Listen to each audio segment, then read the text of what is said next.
తిరుపతిలో వైసీపీ హయాంలో జరిగిన మరో దందా బయటపడింది. కల్తీ మద్యం తయారు చేస్తున్న ముఠాను పోలీసులు పట్టుకున్నారు. తిరుచానూరు పరిధిలోని దామినీడ్లో 700 లీటర్ల కల్తీ మద్యాన్ని ఎక్సైజ్ పోలీసులు స్వాధీనం చేసుకున్నారు. రైల్వే కోడూరులోనూ మద్యం నిల్వలను పట్టుకున్నారు. ఎంఆర్పల్లిలో 2022 నుంచి కల్తీ మద్యం ప్యాకింగ్ చేస్తున్నట్లు పోలీసులు గుర్తించారు. తిరుపతి నుంచి గల్ఫ్ దేశాలకు ఎగుమతి చేస్తున్నారని తెలిపారు. ఎక్సైజ్ పోలీసులు 23 క్యాన్ల స్పిరిట్ లేబుల్ బాటిల్స్ సీజ్ చేశారు.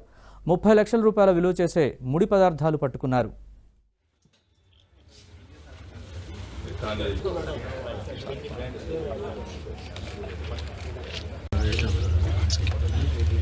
స్పూరియస్ లిక్కర్ అమ్ముతున్నట్టుగా ఒక సమాచారం వచ్చింది.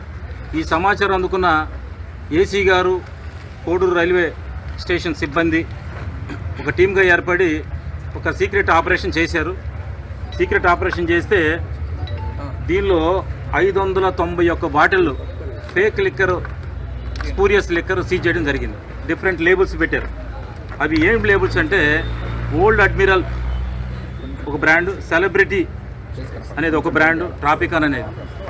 ఈ 3 బ్రాండ్స్తో 591 బాటిల్స్ 180 ml ఈచ్ సీజ్ చేయడం జరిగింది. దీనిలో భాగంగా అయ్యప్ప అనే ఒక ముద్దాయిని అరెస్ట్ చేయడం జరిగింది. నారాయణ రాజు అనే ఒక ముద్దాయిని అరెస్ట్ చేయడం జరిగింది. వీళ్ళని ఇంట్రాగేషన్ చేస్తే డెన్ ఎక్కడుందంటే డెన్ తిరుపతి చుట్టుపక్కల ఉన్నట్టుగా ఒక ఇంక్రిమినేటెడ్